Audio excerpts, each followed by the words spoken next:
தமிழ் நண்பர்களே, இன்றைக்கி நம்ம ஊரில் நம்ம அரசியல் பேசணுன்னா முதல்ல தமிழோட பெருமை தெரியணும்னு நான் சொன்னால் நீங்கள் நம்புவீங்களா? ஏன்னா தமிழ் அப்படின்றது மற்ற நாட்டுக்காரங்களுக்கு வெறும் மொழி மட்டும்தான். ஆனால் அது நமக்கு மொழி மட்டும் கிடையாது, நம்மளோட உரிமை, நம்மளோட அதிகாரம், இது ரெண்டுமே தான். ஏன்னா சேர சோழ காலத்தில் நம்மளோட அரசியல் அப்படின்றது இந்த தமிழ் மொழியை சுற்றி மட்டும்தான் அமைஞ்சிருக்கு. இப்போ பார்த்திங்கன்னா நம்ம தமிழை பற்றி பேசுகிறதே இல்லை. எவனோ ஒருத்தன் போடுற பிச்சையான அரசியலை பற்றி மட்டும்தான் நம்ம பேசிகிட்ருக்கோம். இதுவே தொடர்ந்து நடந்துகிட்டு இருந்தால் நாளைக்கு நம்ம மொழி அழியும். நம்ம மொழி அழிஞ்சால் நம்மளோட கலாச்சாரம், நம்ம பண்பாடு, நம்மளோட நிலம், நம்மளோட உரிமை, நம்மளோட அதிகாரத்தை எல்லாத்தையும் நம்ம சேர்ந்து இழக்க வேண்டியதாக இருக்கும். அரசியல் அப்படின்றது வெறும் ஓட்டு போடுறது மட்டும் இல்லை.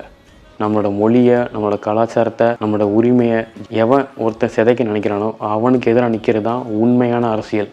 தமிழை தெளிவாக பேசுவோம், அரசியலை நேசிப்போம். இந்த காணொளி உங்களுக்கு பிடிச்சிருந்தா என்னை பின்தொடருங்க. அடுத்தடுத்த பதிவுகளில் தமிழை பற்றியும், தமிழரோட பண்பாடை பற்றியும், அவனோட அரசியலை பற்றியும் அடுத்தடுத்த காணொளிகளில் கண்டிப்பாக பார்க்கலாம். இது உங்கள் செந்தமிழ் களம்.